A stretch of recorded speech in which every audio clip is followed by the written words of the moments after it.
Hello students, welcome to my channel. In this video, I will explain you the few concepts and questions related to chapter 10 circles. And before starting the exercises, you must know the certain terms and properties related to the circles. So I am starting from the two new terms that have been introduced into your syllabus. That is secant and tangent. So what is a secant?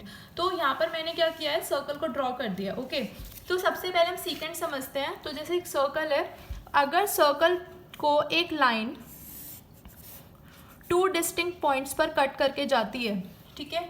अगर कोई line circle को two distinct points means two different points पर cut करके जाती है, then that line is known as the secant of the circle. ठीक है, तो इस लाइन को हम क्या बोलते हैं? This is known as secant of the circle. Now what about tangent? Tangent is another term that has been introduced to your syllabus. So tangent is a line. ठीक है, टेंजेंट भी एक लाइन होती है, बट सीकेंट और tangent में क्या difference होता है? वो ये डिफरेंस होता है कि जो आपका टेंजेंट होता है वो सिर्फ सर्कल को एक ही पॉइंट पर इंटरसेक्ट करके जाता है, and that point is this. ठीक है, तो such a line is known as the tangent. ठीक है, तो ऐसी लाइन को जो सर्कल को सिर्फ एक पॉइंट पर कट करके जाता है वो क्या कहलाता है? वो एक टेंजेंट कहलाता है. और जिस पॉइंट पर ये लाइन आपके सर्कल को कट करके जा रही है, that point is known as the point of contact. ठीक है, this point is known as the point of contact. Now one question comes कि आप एक सर्कल में कितने टेंजेंट्स ड्रॉ कर सकते हो? Your syllabus is based on the concept of tangents only. ठीक है, तो आप एक सर्कल में कितने टेंजेंट्स को ड्रॉ कर सकते हो? So your answer will B that you can draw infinite tangents in a circle. आप एक सर्कल में इनफाइनाइट टेंजेंट्स ड्रॉ कर सकते हो, क्योंकि जो सर्कल होता है वो हमारा इनफाइनाइट पॉइंट से बना होता है. तो सपोज एक टेंजेंट मैंने यहाँ पर बनाया, ठीक है, एक टेंजेंट ये बना दिया, ठीक है, एक टेंजेंट आपका ये बना दिया. So in this way you can draw infinite tangents in a circle, but there is a special case which tells you कि आप एक टाइम में कितने parallel tangents बना सकते हो. Parallel lines are those lines which never meet each other and which are at equal distances from each other. तो अगर हम parallel tangents की बात करते हैं तो आपका आंसर होगा कि आप एक बारी में सिर्फ दो parallel tangents बना सकते हो. You can draw only two tangents at a time, ठीक है, टू अ सर्कल. तो अगर मैंने ये टेंजेंट यहाँ पर बनाया है, ठीक है, ये हमारा एक टेंजेंट है, इसको हमने नेम दे दिया ए बी. ठीक है, तो इसके पैरेलल कैसे आएगी लाइन? ये आएगी इसके पैरेलल. तो आप एक टाइम में इसके पैरेलल एक ही लाइन बना सकते हो, एक ही टेंजेंट बना सकते हो. ठीक है, सो अगर आपसे कोई पूछता है कि आप एक सर्कल में कितने टेंजेंट्स बना सकते हो, तो your answer will B infinite. और अगर आपसे कोई पूछता है कि आप एक टाइम में कितने पैरेलल टेंजेंट्स बना सकते हो, तो your answer will be only two. Okay, now there are two properties which will help you to solve exercises of this chapter. Those properties are, first property is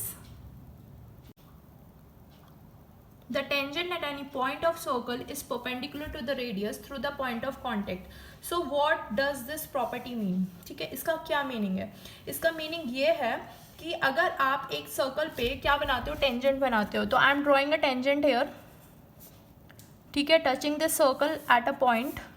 और ये point आपका क्या होता है? Point of contact, that I have already told you. ठीक है, ये इस सर्कल का सपोज ये सेंटर हो गया, ठीक है, और मैंने एक रेडियस ड्रॉ करी जो पॉइंट ऑफ कॉन्टेक्ट से जाकर मिल जाती है. ठीक है, तो जो ये थ्योरम ये कहती है कि जो रेडियस होती है ना आपके सर्कल की, वो हमेशा टेंजेंट पे 90 डिग्री का एंगल बनाती है. The radius is always perpendicular to the tangent of the circle.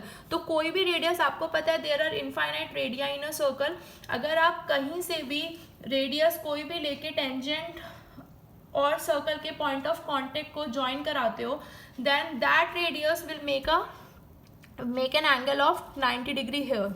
Okay, so in the simple language, अगर आपको थ्योरम नहीं लर्न करनी है तो आप सिंपल लैंग्वेज में इसको क्या लिख सकते हो? You can write that the radius of a circle is always perpendicular to the tangent to the same circle, ठीक है। टेंजेंट पर हमेशा जो रेडियस होती है वो 90 डिग्री का एंगल फॉर्म करती है। So this is one of the most important property of this chapter. Now second theorem is the length of tangents drawn from an external point of a circle are equal. ये आपका एक circle है, इसका आपने external point ले लिया, suppose आपने इसका एक्सटर्नल पॉइंट यहाँ पर ले लिया, ठीक है, और यहाँ से इस एक्सटर्नल पॉइंट से आपने सर्कल पे टेंजेंट्स ड्रॉ किए, ठीक है। तो ये टेंजेंट इस सर्कल से कहाँ पर मिल रहा है, यहाँ पर, ठीक है। इसको हमने नेम दे दिया ए, और ये आपका सपोज पॉइंट है पी, एक्सटर्नल पॉइंट सर्कल के बाहर, एक्सटर्नल पॉइंट मैंने आपको बताया। और यहाँ से हमने दूसरा टेंजेंट बनाया इस सर्कल पे, जो इस सर्कल को कहाँ जाकर मीट कर रहा है, it is meeting this circle at the point B, ठीक है। तो ये थ्योरम ये कहती है the length of tangents drawn from an external point of a circle are equal, ठीक है। तो इसको समझने के लिए पहले हमें पता होना चाहिए कि लेंथ ऑफ टेंजेंट होती क्या है। लेंथ ऑफ टेंजेंट होती है, अगर आपने एक्सटर्नल पॉइंट लिया है उस एक्सटर्नल पॉइंट से पॉइंट ऑफ कांटेक्ट तक की लेंथ को हम लेंथ ऑफ टेंजेंट बोलते हैं। आपको गलती ये नहीं करनी, ये नहीं होता है कि यहाँ से लेकर यहाँ तक टेंजेंट, तो आपकी एरो बन रही है, तो आगे आप इसको कितना भी स्ट्रेच करते जाओ ये भी ख़त्म नहीं होगी।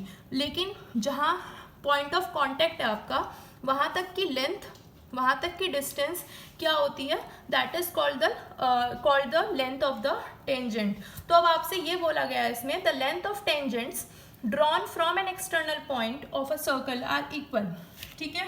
तो दो टेंजेंट्स हैं, एक एक्सटर्नल पॉइंट से हमने उसको बनाया है एक सर्कल के ऊपर, तो उनकी लेंथ क्या होगी, आपस में सेम होगी। It means this P A, यहाँ तक है ना पी ए, क्योंकि ये आपका पॉइंट ऑफ कॉन्टेक्ट है, तो P A is equal to P B.